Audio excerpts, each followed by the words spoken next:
वहाँ बताए ना, जो मोहब्बत की दुकान है वही मुजरिम भी तैयार बैठे रहते हैं हमेशा। कि जो राजद के अपने मंत्री नेता कोई कंट्रोल में ही नहीं, कंट्रोल से बाहर है, आपे से बाहर है। तो जेडीयू का तो इतिहास ही पुराना रहा है कि जो बढ़ते हैं वहाँ वर्चस्व की लड़ाई शुरू हो जाती है। नमस्कार, आप देखना शुरू कर चुके हैं फर्स्ट बिहार। मैं हूँ आपके साथ शैलेंद्र कुमार।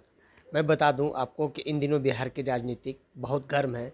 जहां मैं बात करूं माननीय मुख्यमंत्री नीतीश कुमार के काफ़ी करीबी भवन निर्माण मंत्री अशोक चौधरी और जदयू से विधायक हैं, बरीघा विधानसभा से विधायक हैं, पार्टी से ही हैं विधायक सुदर्शन कुमार ने अशोक चौधरी के खिलाफ खोल दिया है मोर्चा। बात करूं मोर्चा क्यों खोला है? मोर्चा इसलिए खोला कि अशोक चौधरी और ललन सिंह जो जदयू के राष्ट्रीय अध्यक्ष हैं, मुख्यमंत्री आवास पर बैठक हुई थी कुछ दिन पूर्व। जो बिहार प्रभारियों की बैठक चल रही थी, विधानसभा वार की बैठक चल रही थी, वहाँ पर ललन सिंह और अशोक चौधरी के बीच ललन सिंह ने कहा था कि आप बरबीघा क्यों जाते हैं और जमुई क्यों जाते हैं, तो उनको बरबीघा जाने पर रोक लगा दिया गया। तो रोक इसलिए लगाया था कि जदयू के विधायक सुदर्शन कुमार ने शिकायत किया था राष्ट्रीय अध्यक्ष, अपने पार्टी के राष्ट्रीय अध्यक्ष से, कि बरबीघा में वो आते हैं और ना वहाँ क्षेत्रीय विधायक को वो भूल जाते हैं और उनके खिलाफ जनता के बीच में कहते हैं कि कार्यकर्ताओं को उपेक्षित करते हैं। इसी सब बातों को लेकर हमारे साथ बातचीत करने के लिए है भाजपा की नेत्री है आरसीपी शर्मा है, बरबीघा विधानसभा भी जाती है, उस क्षेत्र से भी आती है, उनकी भी उस क्षेत्र में चहलकदमी रहती है। इसी सब बातों को लेकर हमारे साथ बातचीत करने के लिए आरसीपी शर्मा जी। आरसीपी शर्मा जी, इसको किस रूप में आप देख रहे हैं? दोनों के बीच जंग छिड़ चुका है। देखिए, इंडी गठबंधन वाले मोहब्बत की दुकान खोले बैठे थे और इस मोहब्बत की दुकान के अंदर चल रहा है कितना बड़ा घमासान। ये नफ़रत की दुकान है, मोहब्बत की दुकान नहीं है। ये पहले कि क्लियर कर देते हैं। अब घमासान इस प्रकार हो रहा है कि आपस में ही लोग लगाने लगे हैं आरोप प्रत्यारोप, और ये तो पुरानी राजनीति है। इतिहास देख लीजिए आप। यहाँ देखिए, पूरे इंडी का अगर आप गठबंधन का देखें तो पंजाब में शुरू है, वहाँ आम आदमी पार्टी और कांग्रेस का चल रहा है। इधर आप आ जाइए बिहार में तो आप देखिए कि जो राजद के अपने मंत्री नेता कोई कंट्रोल में ही नहीं, कंट्रोल से बाहर है, आपे से बाहर है, वहाँ भी घमासान है। और अगर आप आ जाइए जेडीयू में, तो जेडीयू का तो इतिहास ही पुराना रहा है कि जो बढ़ते हैं वहाँ वर्चस्व की लड़ाई शुरू हो जाती है। जो भी नेता आगे बढ़ना चाहते हैं फिर उसको कोई खींचता है। आप देख लीजिए शरद यादव, उनके मृत्यु पर 2 पुष्प भी नहीं चढ़ा पाए नीतीश कुमार जी, उसके पहले जॉर्ज फर्नांडिस जी। अभी आप देख लीजिए, अभी अभी का इतिहास है, आरसीपी जी, उनका क्या किया गया, अजय आलोक जी, ऐसे पढ़े लिखे लोगों का इन्होंने क्या हश्र किया है। मतलब बाद में ये लोग लांछन भी गंदी गंदी लगाते हैं, ऐसी उपेक्षा करते हैं। यही इतिहास है। और अब ये फिर जो कुछ लोग बचे हैं, वो शुरुआत हो चुका है इस घमासान का। देखिए युद्ध कहाँ तक जाता है। आखिर युद्ध आपका कहने का कारण क्या हुआ? मेरा क्वेश्चन था कि अशोक चौधरी जो मुख्यमंत्री के करीबी मंत्री हैं, भवन निर्माण मंत्री हैं और बरबीघा से विधायक हैं, उसी पार्टी से हैं, जदयू के ही विधायक सुदर्शन कुमार ने आरोप लगाया है कि अशोक चौधरी मेरे क्षेत्र में दखल अंदाजी करते हैं और क्षेत्रीय विधायक को नहीं बुलाते प्रोटोकॉल नियम अनुसार। ये तो उन्होंने किया है, ये तो जग जाहिर है कि वो जाते हैं और प्रोटोकॉल क्या, संगठन के लोग नहीं हैं वहाँ, लोकसभा के स्थानीय विधायक को नहीं बुलाते। ये तो अशोक चौधरी जी कर दिखाए हैं। अब वो खंडन करे या कुछ भी करे, और विधायक जी का आरोप भी सामने आ गया है।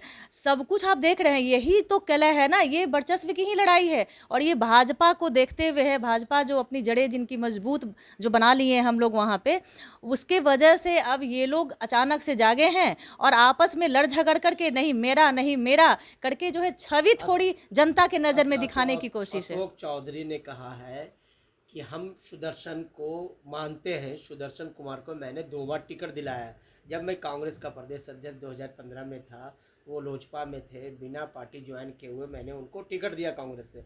2020 में जदयू में हम आए, उनको भी साथ में लेके आए और टिकट दिया। मैंने जितवाने का काम किया है जी। देखिए, दोनों में प्रेम जी था। प्रेम था, लेकिन आज प्रहार दोनों तरफ से हो रहा है। खंडन भी कर रहे हैं और प्रहार भी कर रहे हैं अशोक चौधरी जी। अब जहाँ तक मुझे इसमें पढ़ना नहीं है कि आपसी कितना गहरा टकरार हो चुका है, लेकिन अगर आप बयानों पे जाएंगे तो राजो बाबू का इतिहास इतना छोटा तो रहा नहीं होगा।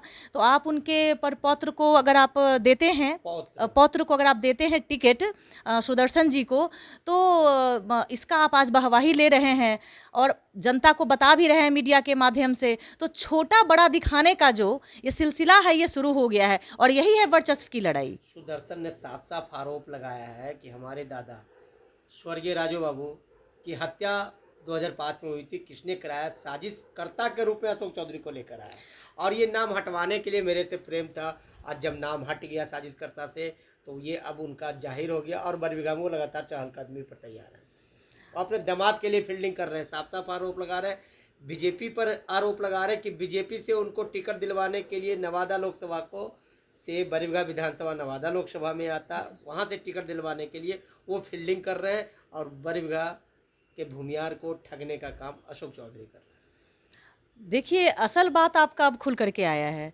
सबसे पहले तो हम बता दें कि नवादा लोकसभा में हमारे भाजपा में दिग्गजों की कमी नहीं है। तो यह तो भ्रम है, ये फैलाने की फिर एक कोशिश ही हो सकता है अशोक चौधरी के जी के माध्यम से करवाया जा रहा है या किन्हीं और के माध्यम से करवाया ये सब भ्रम फैलाया जा रहा है। हमारे पास बहुत नेता हैं नवादा लोकसभा में।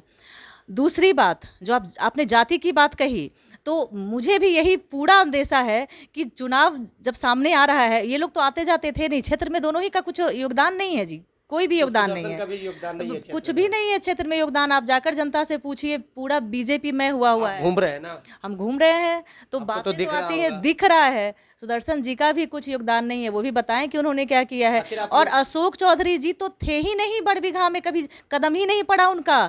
जब वो जमुई में थे, प्रभारी शायद थे, तभी भी वो कभी भी नहीं आते थे, उस रास्ते से गुजरते थे, रुकती नहीं थी उनकी गाड़ी वहाँ।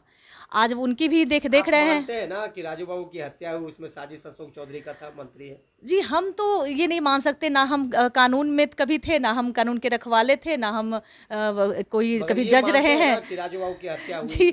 हत्या हुई थी और जो बातें सामने आ रही हैं आज, ये बातें तभी भी सामने आई थी। और जो आशंकाएं, जिन आशंकाओं का वो आज बताया जा रहा है, वो पूरी बिहार की जनता जानती है। सब लोग जान रहे हैं कि राजू सिंह की हत्या हुई थी, मगर वो हत्या में जितने भी नामजद अभियुक्त थे, कोर्ट ने साक्ष्य के अभाव में बरी कर दिया। आखिर हत्या हुई कैसे, हत्या किसने किया? वो वही तो है ना कि तभी कुर्सी का जो खेल था, जो तोड़ मोड़ और गठजोड़ का जो खेल हुआ, उसमें दोनों पक्ष अपना फायदा देखते हुए भूल गए अपने दादा को, कोई भूल गए अपने परदादा को, और आगे बढ़ना था सबको, तो गठजोड़ हो गया। लेकिन बात वो सच थी, ये जनता आज देख रही है कि वो जो आरोप लगा था, आज भी सोच रही है कि राजू बाबू की हत्या किसने किया जी। अब देखिए, उनके घर से ही आवाज उठ रही है कहीं ना कहीं कि जहाँ पे संदेह जताया जा रहा था वहीं पे मुजरिम बैठा है। वहाँ बताए ना, जो मोहब्बत की दुकान है वही मुजरिम भी तैयार बैठे रहते हैं हमेशा।